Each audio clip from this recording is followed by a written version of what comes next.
কুরআনের 4টি মোটিভেশনাল শব্দ ও তাদের অর্থ।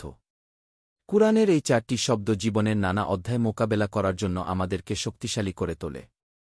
এগুলো হল লাতাহয়ান, অর্থাৎ অতীতকে নিয়ে হতাশ হওয়া থেকে বিরত থাকুন।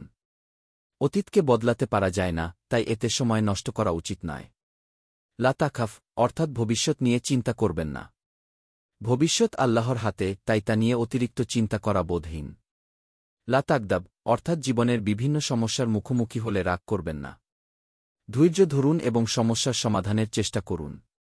লাতাসখাত, অর্থাৎ আল্লাহর কোনো ফয়সালার প্রতি অসন্তুষ্ট হবেন না। আল্লাহর সব কিছুই ভালো। এই শব্দগুলো থেকে আমরা কি শিখতে পারি? অতীতকে ভুলে যান, অতীতের ভুলত্রুটি থেকে শিক্ষা নিন এবং ভবিষ্যতের জন্য নিজেকে প্রস্তুত করুন। ভবিষ্যতের উপর আস্থা রাখুন, আল্লাহর উপর ভরসা রাখুন এবং ভবিষ্যৎ সম্পর্কে ইতিবাচক চিন্তা করুন। ধৈর্য ধরুন, জীবনের চ্যালেঞ্জগুলোকে ধৈর্যের সাথে মোকাবেলা করুন। আল্লাহর উপর তসলিম হন, আল্লাহর সব কিছুই ভালোর জন্য। এই শব্দগুলো জীবনে কিভাবে প্রয়োগ করবেন?